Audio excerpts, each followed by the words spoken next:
अस्सलाम वालेकुम बच्चों, सबसे पहले दुरूद पाक पढ़ेंगे। अल्लाहुम्मा सल्ली अला मुहम्मदिन व अला आलि मुहम्मदिन व बारिक वसल्लिम तस्लीमा। रब्बि इश्रह ली सदरी व यस्सिर ली अमरी वहलुल उक़दतम मिन लिसानी यफ़क़हू क़ौली। रब्बि यस्सिर व ला तुअस्सिर व तम्मिम बिल खैर। इससे जो पहली वाली वीडियो है बच्चों, उसमें हमने एक वीडियो बनाई जो कि केमिस्ट्री एटॉमिक स्ट्रक्चर की चैप्टर की वीडियो है। और उस वीडियो में हमने ये बात की प्लैंक्स क्वांटम थ्योरी के बारे में, और प्लैंक्स क्वांटम थ्योरी के पोस्टुलेट यहाँ बोर्ड पर लिखे। और आपको ये बताया कि प्लैंक साहब ने ये कहा था कि लाइट की वेव नेचर तो है, लेकिन उन्होंने कहा कि लाइट की पार्टिकल नेचर भी है, लाइट की पार्टिकल नेचर भी है। तो प्लैंक ने बात की बच्चों लाइट की पार्टिकल नेचर की। लाइट की कौन सी नेचर है? पार्टिकल नेचर है। लेकिन इनके वक्त पर लाइट की क्या नेचर थी? Wave nature. और वेव नेचर की क्या एविडेंसेस हैं बच्चों? वेव नेचर के एविडेंसेस हैं डेविसन एंड जर्मर एक्सपेरिमेंट कि उन्होंने इलेक्ट्रॉन बीम की डायफ्रैक्शन कराई, इलेक्ट्रॉन बीम की रिफ्लेक्शन कराई। रिफ्लेक्शन डायफ्रैक्शन लिखते हैं इनको, रिफ्लेक्शन डायफ्रैक्शन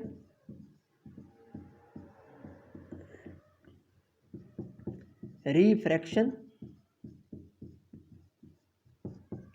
और चौथा है डिस्पर्जन। ये सारे बच्चों क्या है? ये लाइट के वेव नेचर होने पर एविडेंसेस है कि लाइट वेव है। हम कैसे मान लें भाई? वेव जो होती है वो डायफ्रैक्ट होती है, तो ये इसका सबूत हो गया। एक प्रिज्म में से जब लाइट पास की तो वेरी सिंपल एक्सपेरिमेंट है, जो आपके पास बैंड पर 7 कलर्स बनते हैं तो उनको डिस्पर्शन कहते हैं। ये डिस्पर्शन का फिनोमेना कौन शो करता है बच्चों? वेव शो करती हैं। तो इसका मतलब है लाइट वेव है। ये जो लाइट आ रही थी और प्रिज्म में से पास करके 7 कलर्स में डिस्पर्स हो गई, तो इसका मतलब है कि लाइट ने वहाँ पर कैसा बिहेव किया? एज अ वेव बिहेव किया, एज अ वेव बिहेव किया। इसलिए लाइट डिस्पर्स होगी। डिस्पर्शन का फिनोमेना वेव देता है, रिफ्लेक्शन रिफ्रैक्शन डायफ्रैक्शन का फिनोमेना कौन शो करता है? वेव शो करता है। लाइट ने ये सारे मामलात किए, तो हमने क्या कहा कि लाइट क्या है बच्चों? वेव है। ठीक हो गया। अब लाइट की इन्होंने कहा प्लैंक्स ने कि लाइट की पार्टिकल नेचर है। ये जो लाइट आ रही है ये छोटे छोटे पार्टिकल्स में आ रही है, और लाइट की पार्टिकल्स को उन्होंने किसका नाम दिया? फोटोन का नाम दिया। कि लाइट की जो पार्टिकल्स होते हैं बच्चों वो क्या कहलाते हैं? फोटोन कहलाते हैं। अच्छा इन्होंने ये कहा कि ये जो लाइट आई है ये लाइट सोर्स से आई है, और उस सोर्स से ये जो लाइट के पार्टिकल्स आ रहे हैं ये फिक्स अमाउंट में एनर्जी लेकर लिखते हैं। ये सोर्स से फिक्स्ड अमाउंट में एनर्जी लेकर बाहर निकलते हैं, हमारी तरफ आते हैं। तो इनकी एनर्जी क्या होती है बच्चों? फिक्स एनर्जी होती है। इन फोटॉन्स की एनर्जी क्या है? फिक्स है। फिर इन्होंने अपना एक रिलेशन दिया था जो था E=h/nu या E=hf। तो आज की वीडियो इस बारे में होगी कि लाइट की जो वेव नेचर है उसके तो आपके पास एविडेंसेस हैं, लेकिन लाइट की जो पार्टिकल नेचर है उसका क्या सबूत है? उसका आपके पास एविडेंस क्या है लाइट की पार्टिकल नेचर का? अच्छा, इन्होंने ये रिलेशन दिया था। ये रिलेशन आपको क्या बता रहा है कि एनर्जी ऑफ फोटोन, ये जो फोटोन निकल कर आ रहे हैं इनकी एनर्जी किस पर डिपेंड करती है? फ्रीक्वेंसी पर। किस पर डिपेंड करती है? फ्रीक्वेंसी पर, फ्रीक्वेंसी ऑफ सोर्स पर। जैसे क्या मतलब इसका बच्चों? इसका मतलब ये है जैसे ग्रीन लाइट है आपके पास, उसकी फ्रीक्वेंसी है 566 हर्ट्ज। ब्लू लाइट है आपके पास, उसकी फ्रीक्वेंसी है 638 हर्ट्ज, नहीं टीरा हर्ट्ज, टीरा हर्ट्ज 638 टीरा हर्ट्ज। इन दोनों में से फ्रीक्वेंसी किसकी ज़्यादा है? ब्लू लाइट की फ्रीक्वेंसी ज़्यादा है। तो ब्लू लाइट जो आएगी उसकी जो एनर्जी होगी वो ज़्यादा होगी। ठीक है, इसका ये मतलब है। यहाँ तक बात आपको समझ में आई? अच्छा, तो बच्चों अब अच्छा, फोटोन फिक्स्ड अमाउंट में एनर्जी लेकर निकलते हैं बाहर। इसका क्या मतलब है बच्चों? इसका मतलब है या एनर्जी HF होगी, या 2HF होगी, या 3HF होगी, 2.5HF नहीं होगी। फिक्स अमाउंट एनर्जी क्या होगी, फिक्स होगी। 4HF 5HF 4.5HF एनर्जी नहीं होगी। इसका ये मतलब है एनर्जी जो होगी आप कह सकते हैं कि एनर्जी क्वांटाइज्ड होगी। यहाँ तक आपको बात समझ में आई। तो अब बात करते हैं हम कि लाइट की पार्टिकल नेचर प्लैंक ने कहा है, तो इसकी पूछी सबूत क्या है, एविडेंस क्या है, वो हम बात करने लगे हैं। ठीक है बच्चों, यहाँ तक आपको कोई प्रॉब्लम है तो कमेंट सेक्शन में कमेंट कीजिएगा। अच्छा ठीक, चले पार्टिकल नेचर क्या सबूत है सर, सबूत ये है फोटो इलेक्ट्रिक इफेक्ट। बच्चों फिर सुन लें, आज का लेक्चर वेरी इंपॉर्टेंट है। ये उस तरह डायरेक्ट पार्ट नहीं है आपकी 11th की केमिस्ट्री का, लेकिन ये फिज़िक्स का पार्ट है आपकी। तो फिज़िक्स में ये फिज़िक्स के हवाले से भी वेरी इंपॉर्टेंट टॉपिक है। और दूसरी बात ये है कि केमिस्ट्री में आप जो चीज़ें पढ़ रहे हैं उनके बारे में इल्म होना आपको बहुत ज़्यादा ज़रूरी है कि ये चीज़ आई है तो ये कैसे आई है, क्यों आई है। एक रटा लगा कर पढ़ते रहेंगे, नंबर ले लेंगे तो उसका फ़ायदा नहीं है। नंबर आ भी जाए तब भी फ़ायदा नहीं है। चीज़ों को सीख कर पढ़ें कि हम एक काम कर रहे हैं तो इसके पीछे क्या सबूत है, वजह क्या है, मुकम्मल आपको पता होना चाहिए। पार्टिकल नेचर को क्या कहा, फोटोन कहा। लाइट के पार्टिकल्स को क्या कहते हैं, फोटोन कहते हैं। उसकी एनर्जी क्या होगी, फिक्स्ड एनर्जी होगी। एनर्जी किस पर डिपेंड कर दी है, फ्रीक्वेंसी ऑफ लाइट पर। फ्रीक्वेंसी ऑफ लाइट का क्या मतलब, ब्लू लाइट की फ्रीक्वेंसी ज़्यादा होती है, ग्रीन की कम होती है। ब्लू लाइट जब होगी तो उसकी एनर्जी ज़्यादा होगी और ग्रीन लाइट की फ्रीक्वेंसी कम है तो एनर्जी कम होगी। यहाँ तक बातें आपको समझ में आई। तो चलिए आगे स्टार्ट करते हैं। Photo electric effect. Photo electric effect evidence है बच्चों, एविडेंस है, सबूत है किसका, लाइट की पार्टिकल नेचर का, लाइट की पार्टिकल नेचर का सबूत है। वेव नेचर का तो सबूत हो गया, ये सारे सबूत आपके सामने लिखे हुए हैं। लेकिन पार्टिकल नेचर है जो लाइट, उसका सबूत क्या है, फोटो इलेक्ट्रिक इफेक्ट। बताते हैं अभी कैसे होगा फोटो इलेक्ट्रिक इफेक्ट। अच्छा पहले मैं इसकी पोस्टुलेट लिखूं, फोटो इलेक्ट्रिक इफेक्ट। बच्चों क्या है फोटो इलेक्ट्रिक इफेक्ट, देखिए एक आपके पास मेटल सरफेस है, इसको मैंने कहा मेटल सरफेस। यहां से हमने लाइट थ्रो कराई,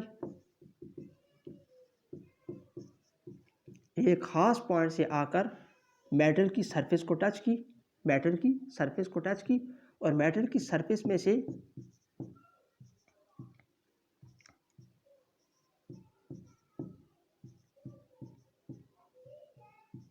क्या इमिट हुए, इलेक्ट्रॉन्स इमिट हुए। मेटल की सरफेस में से क्या इमिट हुए बच्चों, इलेक्ट्रॉन्स इमिट हुए। समझ आई बात। तो ये है फोटो इलेक्ट्रिक इफेक्ट।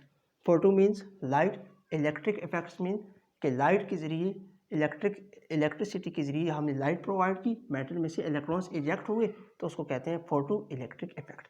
देखिए बच्चों क्या हुआ कि पढ़ क्या रहे हैं, ये किस ज़मन में पढ़ रहे हैं, लाइट की पार्टिकल नेचर जो है उसका सबूत। ये उसका सबूत कैसे है, सुने आप बात, ये आप बात सुने बच्चों। देखें कैथोड रेज जो हमने पहले पढ़ाया आपको कि कैथोड रेज आ रही थी, और कैथोड रेज को हमने पार्टिकल क्यों माना, कैथोड रेज को हमने किसका नाम दिया था, मेरे साथ बोलेंगे इलेक्ट्रॉन का नाम दिया था।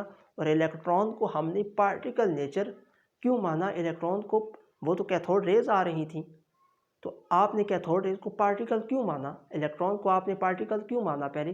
तो आप क्या जवाब देंगे बच्चों, इसका आंसर ये है कि आपने कैथोड रेज के अंदर वो छोटे छोटे व्हील रखे थे, वो व्हील घूमने लग पड़े, तो हमने इसलिए कहा कि वो जो रेज हैं वो क्या है, पार्टिकल्स है। वो रेज जो है कैथोड रेज क्या है, रेज नहीं है बल्कि पार्टिकल्स हैं, और उस पार्टिकल को आपने नाम दिया इलेक्ट्रॉन का। ठीक हो गया, क्योंकि वो व्हील घूमने लग पड़ा था। क्या किया था उसने, वर्क किया था। कैथोड रेज ने बच्चों किया क्या, कैथोड रेज ने किया वर्क, उस व्हील को घुमाया, व्हील को रोटेट किया। व्हील जब रोटेट हुआ तो वर्क हुआ, तो वर्क हुआ तो हमने क्या कहा कि कैथोड रेज है पार्टिकल, क्योंकि वर्क वो वाली चीज़ करती है। पार्टिकल क्यों कहा सर, और सिंपल, पार्टिकल इसलिए कहा क्योंकि पार्टिकल का बच्चों मैस होता है और वेलोसिटी होती है,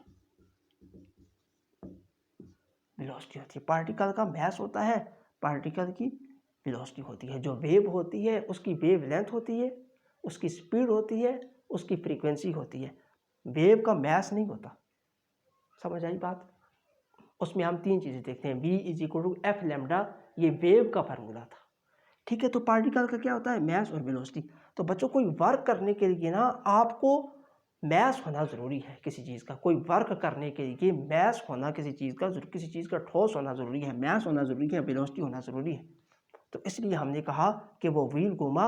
वेव से तो व्हील नहीं घूम सकता, ठीक है, वेव से तो व्हील नहीं घूम सकता। तो हमने क्या कहा कि वो व्हील जब घूमा तो उसके ऊपर कोई चीज़ आके लगी तो वो व्हील घूमा है ना। कोई चीज़ लगी, किसी का मास आके लगा है तो वो घूमा है ना। तो हमने इसलिए कहा कि इलेक्ट्रॉन क्या है बच्चों? पार्टिकल है। इलेक्ट्रॉन पार्टिकल है, उसने वर्क किया है, व्हील रोटेट किया है। समझ आई? इसलिए हमने कहा था इलेक्ट्रॉन को कि इलेक्ट्रॉन पार्टिकल है। लेकिन यहाँ देखें, अब उस बात को इस बात से मिलाएं। क्या यहाँ जो लाइट आ रही है बच्चों, इस लाइट ने भी वर्क किया है। क्या किया है? मेरे साथ बोलेंगे, वर्क किया है। क्या वर्क किया है? मेटल सरफेस की, मेटल था, उसकी सरफेस में से इलेक्ट्रॉन को बाहर निकाल दिया है। इलेक्ट्रॉन को क्या कर दिया है? इजेक्ट कर दिया है, बाहर निकाल दिया, इलेक्ट्रॉन को बाहर निकाल, वर्क किया। अब मुझे बताएं, अगर लाइट को हम वेव माने तो क्या ये काम हो सकता है? नहीं। काम होने के लिए क्या चाहिए? मास चाहिए। काम होने के लिए पार्टिकल नेचर चाहिए। काम होने के लिए पार्टिकल नेचर चाहिए, मास चाहिए, वेलोसिटी चाहिए। और मास किसका होता है? पार्टिकल का होता है। तो फिर हमें यहाँ पर क्लासिकल फिजिक्स जो है बच्चों, क्लासिकल मैकेनिक्स जो है यहाँ पर फेल हो गई। जो पुरानी क्लासिकल चल रही थी मैकेनिक्स, चीज़ों को एक्सप्लेन करने के लिए बच्चों, को फेल हो गई। अभी बताते हैं इंशाल्लाह आपको आगे कि क्लासिकल मैकेनिक्स जो है वो फेल हुई, क्यों फेल, हमने उसे कहा कैसे फेल होगी।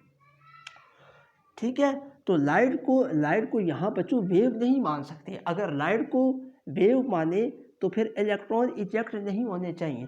यहाँ फिर हमने कहा कि लाइट की पार्टिकल नेचर है। लाइट की क्या नेचर है बच्चों? पार्टिकल नेचर है। बोलेंगे क्यों? क्योंकि बच्चों लाइट ने वर्क किया है। लाइट ने वर्क किया है, और वर्क कौन सी चीज़ करती है? जिसका मास हो, जिसका पार्टिकल हो। उसका पार्टिकल होना ज़रूरी है, उसका मास होना ज़रूरी है, उसका मोमेंटम होना ज़रूरी है। ठीक है बच्चों, तो इसने वर्क किया, इलेक्ट्रॉन को इजेक्ट करके बाहर निकाल दिया। तो फिर हमने माना कि लाइट की यहाँ वेव नेचर नहीं है, बल्कि लाइट की वेव नेचर भी है, लेकिन यहाँ लाइट एक्ट कर रही है as a particle nature, as a. तो ये एविडेंस है किसका? लाइट की पार्टिकल नेचर का। अच्छा चलिए, अब शुरू कर ही दिया है इस टॉपिक को, तो आगे लेके चलते हैं। फिर क्या कहा इन्होंने? फोटो इलेक्ट्रिक इफेक्ट में आइंस्टाइन ने इसको एक्सप्लेन किया। इस पूरे फिनोमेना को आइंस्टाइन ने आकर, अल्बर्ट आइंस्टाइन साहब ने इसको एक्सप्लेन किया, क्योंकि क्लासिकल फिजिक्स इसमें फेल हो गई थी। तो अल्बर्ट आइंस्टाइन ने इसको फिर पूरा एक्सप्लेन किया कि ये जो सारा फिनोमेना फोटो इलेक्ट्रिक इफेक्ट का हो रहा है, ये कैसे हो रहा है, क्यों हो रहा है। देखते हैं पहला पॉइंट क्या है बच्चों? द वेलोसिटी, लिखेंगे मेरे साथ, ऑफ, फिजिक्स वाले लिखने अगर केमिस्ट्री वाले नहीं लिखते तो, the velocity of electrons emitted is directly proportional to the frequency of light। ये जो इलेक्ट्रॉन्स हैं, ये जो इलेक्ट्रॉन्स इजेक्ट हो रहे हैं मेटल सरफेस से, इनकी जो इलेक्ट्रॉन की वेलोसिटी है वो किस पर डिपेंड कर रही है? इन इजेक्टेड इलेक्ट्रॉन्स की वेलोसिटी किस पर डिपेंड कर रही है बच्चों? वो डिपेंड कर रही है इस पर। इसको दूसरे तरीके से कैसे आप लिखते हैं? एफ, इसको म्यू बोलते हैं, इसको एफ, फ्रीक्वेंसी पर डिपेंड कर रही है। रियल में जो एक्सपेरिमेंट हुआ उसमें ये चीज़ नोट की गई कि इलेक्ट्रॉन्स जो इजेक्ट हुए हैं वो किस पर डिपेंड कर रहे हैं? फ्रीक्वेंसी पर डिपेंड कर रहे हैं, फ्रीक्वेंसी ऑफ लाइट पर डिपेंड कर रहे हैं, फ्रीक्वेंसी ऑफ लाइट पर। यानी यहाँ से ये मेरे दो आपके सामने इंफॉर्मेशन लिखी हैं। अब ब्लू लाइट की देखिए फ्रीक्वेंसी ज़्यादा है, ब्लू लाइट की फ्रीक्वेंसी ज़्यादा है, तो ब्लू लाइट इस मेटल सरफेस से टकराएगी, तो इस मेटल की सरफेस से जो इलेक्ट्रॉन इजेक्ट होंगे उनकी वेलोसिटी क्या होगी? ज़्यादा होगी। और ग्रीन की फ्रीक्वेंसी कम है, तो ग्रीन जहाँ से लाइट आप टकराएं तो जो इलेक्ट्रॉन्स इजेक्ट होंगे उन इलेक्ट्रॉन्स की स्पीड जो होगी वो कम होगी क्योंकि फ्रीक्वेंसी कम है। तो frequency is directly proportional to क्या, वेलोसिटी। ठीक है, velocity of electrons, velocity of ejected electrons, जो इलेक्ट्रॉन्स बाहर निकल रहे हैं उनकी किस पर डिपेंड करती है, फ्रीक्वेंसी। फ्रीक्वेंसी ज़्यादा है तो velocity of electrons, ejected electrons ज़्यादा होगी। वेलोसिटी कम है, फ्रीक्वेंसी कम है तो वेलोसिटी ऑफ इजेक्टेड इलेक्ट्रॉन्स कम होगी। ठीक है, तो बच्चों अब मुझे कुछ ना कुछ अरेज करना पड़ेगा। ये आई होप आपने नोट कर लिया होगा। यहाँ से मैं अरेज करता हूँ इसको। तो ये डस्टर भी बहुत हो गया है ख़राब, तो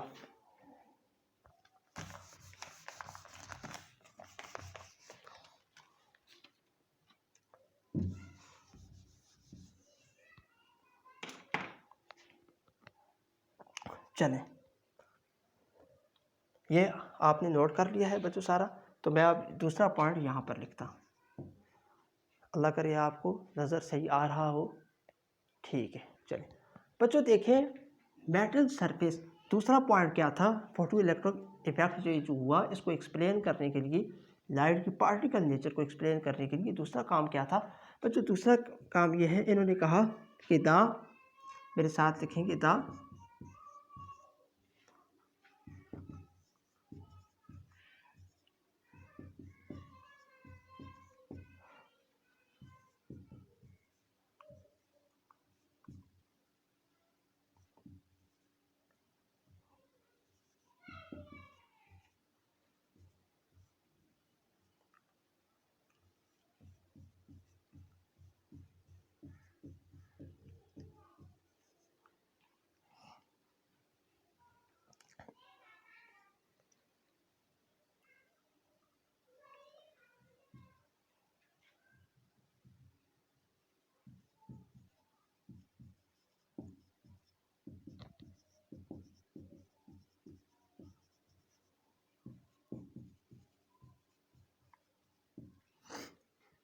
it is independent to the frequency of light। कितने नंबर ऑफ इलेक्ट्रॉन्स इमिट हो रहे हैं, 5 इलेक्ट्रॉन्स इजेक्ट हो रहे हैं, 10 इलेक्ट्रॉन्स इजेक्ट हो रहे हैं, 15 इलेक्ट्रॉन, 20 इलेक्ट्रॉन्स इजेक्ट हो रहे हैं। ये बात किस पर डिपेंड करती है बच्चों, ये बात डिपेंड करती है इंटेंसिटी पर। Intensity is directly proportional to the number of electrons ejected. Summarise करके ऊपर मैंने लिख दिया। क्या मतलब सर, और इसको आसान करके समझाएं बच्चों। और आसान करने का मतलब ये है कि इंटेंसिटी ऑफ लाइट का मतलब है कि एक छोटी आप लाइट लेंगे तो उससे जो इलेक्ट्रॉन इजेक्ट होंगे वो थोड़े होंगे। बड़ी लाइट लेंगे तो जो इलेक्ट्रॉन सरफेस की मैटर में से इजेक्ट होंगे वो ज़्यादा होंगे। छोटी लाइट ही 5 इलेक्ट्रॉन इजेक्ट हुए, बड़ी लाइट ही 20 इलेक्ट्रॉन इजेक्ट हुए। ये मतलब है इंटेंसिटी का, ये मतलब है। वैसे इंटेंसिटी का क्या मतलब होता है सर, इंटेंसिटी का मतलब होता है बच्चों EAS। ये क्या है, E है एनर्जी, इंटेंसिटी क्या है, एनर्जी। लाइट एनर्जी जो आ रही है, एरिया, आगे जो मेटल सरफेस का एरिया है, ये जो एरिया है जहाँ पर ये लाइट आकर लग रही है, इजेक्ट हो रही है, ये एरिया। ठीक है, एक जो खास एरिया है जहाँ लाइट आकर इजेक्ट हो रही है, इस खास एरिया में एनर्जी आई और एक सेकंड में एक खास एरिया में, जो एरिया किसका है, मेटल सरफेस का, एक सेकंड में एनर्जी आ रही है लाइट की और वो आकर एक खास एरिया पर जो मेटल सरफेस का है, एक सेकंड में आकर यहाँ पर वो एनर्जी लग रही है, उसको हम बोलते हैं इंटेंसिटी। उसको हम क्या बोलते हैं, इंटेंसिटी। और इंटेंसिटी का क्या यूनिट होता है बच्चों, एनर्जी का क्या होता है, जूल। ठीक है, टाइम का क्या होता है, सेकंड, और एरिया का क्या होता है, मीटर स्क्वायर। जूल पर सेकंड को हम बोलते हैं वाट, मीटर स्क्वायर ऊपर क्या होता है, पर मीटर स्क्वायर। ठीक है, वाट पर मीटर स्क्वायर, यानी ये एनर्जी है। इंटेंसिटी क्या मतलब, एनर्जी।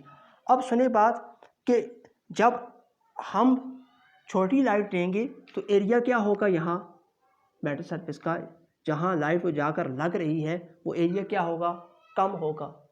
बड़ी लाइट लेंगे, यहाँ एरिया क्या होगा बच्चों, ज़्यादा होगा।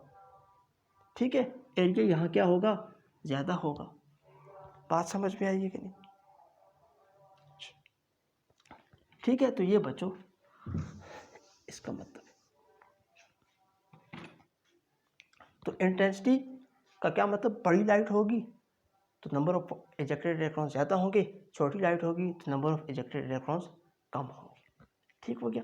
Intensity is direct proportional number of electrons ejected. Intensity बच्चों डिपेंड नहीं करती किस पर, फ्रीक्वेंसी पर। Sorry, number of ejected electrons जो हैं ये नॉट डिपेंडेंट, फ्रीक्वेंसी पर ये डिपेंड नहीं करते। क्लासिकल फिजिक्स क्यों फेल हो गई? क्लासिकल फिजिक्स इसलिए फेल हो गई, उन्होंने कहा कि जो नंबर ऑफ इलेक्ट्रॉन्स यहाँ से इजेक्ट हो रहे हैं ये डिपेंड कर रहे हैं किस पर, फ्रीक्वेंसी पर। मसलन क्या मतलब सर, कि ब्लू वाली जो आप लाइट इस्तेमाल करेंगे तो नंबर ऑफ इलेक्ट्रॉन्स उन्होंने कहा ज़्यादा इजेक्ट होंगे, ग्रीन वाली लाइट इस्तेमाल करेंगे तो number of electrons come eject होंगे, जबकि ऐसा रियल में एक्सपेरिमेंट में ऐसा हुआ नहीं है। ये इंटेंसिटी किस पर, नंबर ऑफ इजेक्टेड इलेक्ट्रॉन्स किस पर डिपेंड कर रहे थे? ये डिपेंड कर रहे थे बच्चों इंटेंसिटी पर, इंटेंसिटी ऑफ लाइट पर ये इलेक्ट्रॉन्स डिपेंड कर रहे थे। तो इसलिए क्लासिकल फिजिक्स फेल हो गई, क्योंकि उनकी जो सजेशंस थी वो एक्सपेरिमेंट से दूर थी, वो एक्सपेरिमेंट से, उनकी सजेशन उनकी एक्सपेरिमेंट से मैच नहीं कर रही थी। मोरओवर उन्होंने ये भी कहा कि जितनी ज़्यादा देर के लिए, जितने टाइम के लिए लाइट लगी रहेगी मेटल सरफेस पर तो उतने ज़्यादा इलेक्ट्रॉन्स इजेक्ट होंगे, जितने ज़्यादा टाइम के लिए लाइट इसके साथ टच रहेगी उतनी ज़्यादा इलेक्ट्रॉन्स इमिट होंगी। उन्होंने ये अपनी सजेशंस दी, लेकिन इसकी बात को सही मुकम्मल तौर पर जो एक्सप्लेन किया है वो किया है अल्बर्ट आइंस्टाइन ने, और उन्होंने इस तरह पोस्टुलेट से उनको एक्सप्लेन किया कि लाइट की पार्टिकल नेचर इस तरह। समझ आई बच्चों बात? ठीक है, आगे चलें बच्चों।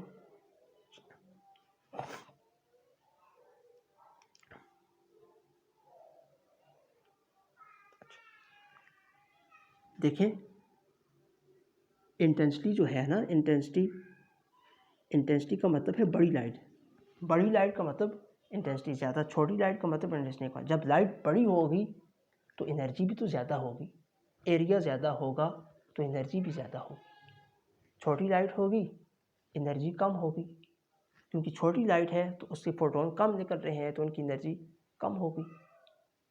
ठीक है, एज अ होल छोटे इलेक्ट्रॉन्स की एनर्जी पे छोटी लाइट है तो इलेक्ट्रॉन्स, फोटोन्स जो यहाँ से इमिट हो रहे हैं बच्चों पर यूनिट एरिया में से वो कम जाएंगे ना, पर यूनिट एरिया में से एक जो यहाँ यूनिट एरिया है वो कम होगा।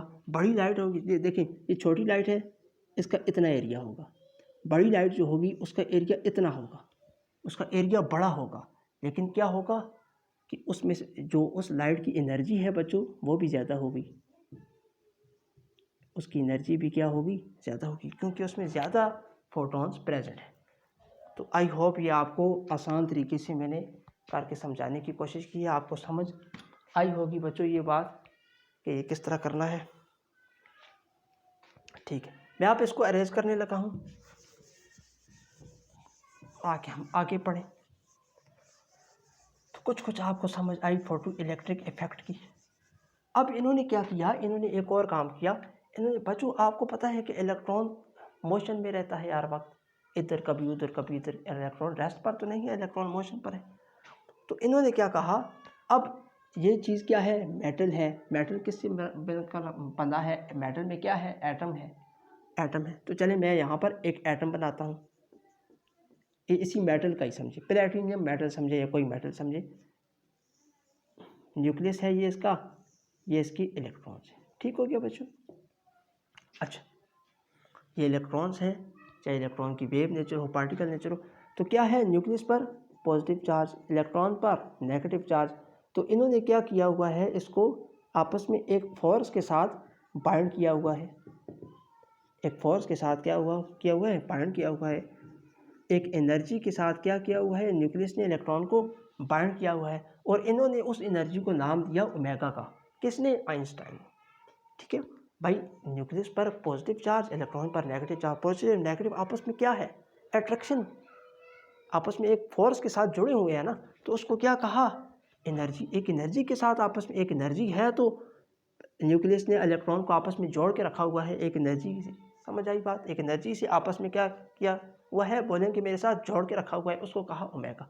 इन्होंने ये कहा अल्बर्ट आइंस्टाइन ने कि जो आप लाइट थ्रो करेंगे ना मेटल सरफेस पर, जो आप लाइट थ्रो करेंगे मेटल सरफेस पर, उस लाइट की जो फोटोन है उसकी जो एनर्जी है बच्चों वो ज़्यादा होनी चाहिए। ये लाइट का फोटोन है, उसकी एनर्जी ज़्यादा होनी चाहिए इससे, तब ही वो इलेक्ट्रॉन यहाँ से इजेक्ट होगा। सिंपल सी बात है, वरना इजेक्ट नहीं होगा। समझ आई बात कि नहीं भाई? देखो इधर मैं खड़ा हुआ हूँ,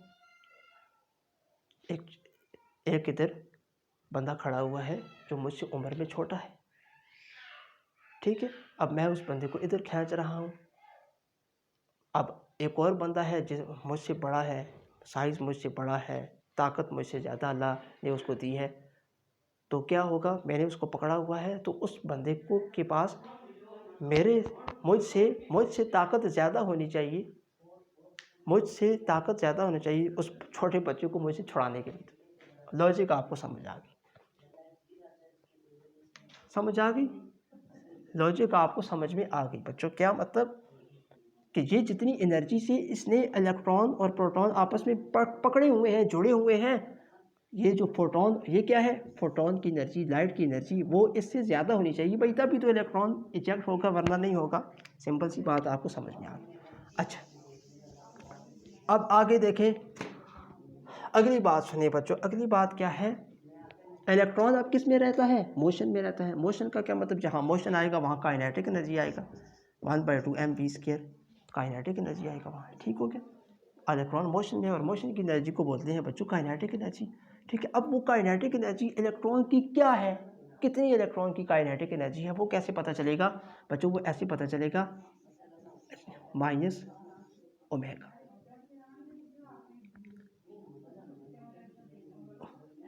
omega H nu minus omega, half mv² is equal to H. Kinetic, ये क्या है, काइनेटिक एनर्जी ऑफ इलेक्ट्रॉन। आपको पता करना है भाई इलेक्ट्रॉन अब कितनी स्पीड से मूव कर रहा है, कितनी एनर्जी से मूव कर रहा है। तो कैसे मालूम करेंगे भाई? जितनी एनर्जी लाइट की आपने दी मेटल सरफेस को, और जितनी एनर्जी यहाँ मेटल सरफेस के अंदर जो न्यूक्लियस है, उस न्यूक्लियस की प्रोटॉन और इलेक्ट्रॉन ने जितनी एनर्जी के साथ आपस में बाइंड करके रखा हुआ है, उससे माइनस कर दें तो आपके पास एनर्जी आ जाएगी इलेक्ट्रॉन की, इलेक्ट्रॉन कितनी एनर्जी से मूव कर रहा है। मिसाल के तौर पर ये जो फोटोन है एच न्यू, इसकी एनर्जी है 5, ठीक हो गया। और ओमेगा क्या है, nucleus attraction with electron, nucleus के अट्रैक्शन इलेक्ट्रॉन के साथ किसकी बात हो रही है, मेटल सरफेस की, इस मेटल सरफेस की बात हो रही है। समझ आई?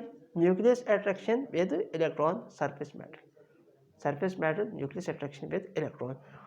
इसकी एनर्जी थी 5, इसकी एनर्जी थी कितनी, 4, 5 माइनस 1 4, तो क्या आ गया 5 माइनस 4 1। अब आप समझें काइनेटिक एनर्जी जो इलेक्ट्रॉन है वो कितनी है, 1 जूल।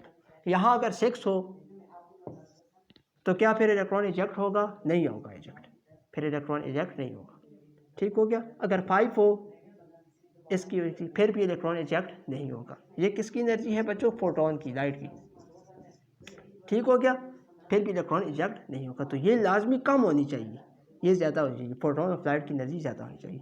तो फिर आप इससे मालूम कर सकते हैं कि इलेक्ट्रॉन जो मोशन में है उसकी वेलोसिटी, उसकी एनर्जी जो है, काइनेटिक एनर्जी जो है इलेक्ट्रॉन की, वो कितनी है, आप इस तरह मालूम कर सकते हैं। आई होप बहुत ज़्यादा डिटेल हो गई है बच्चों फोटो इलेक्ट्रिक इफेक्ट की। कोई आपसे ये पूछे कि जो फोटो इलेक्ट्रिक इफेक्ट है, फोटो इलेक्ट्रिक इफेक्ट जो है बच्चों, वो लाइट की जो पार्टिकल नेचर है उसका सबूत कैसे है, फिर सुने सवाल।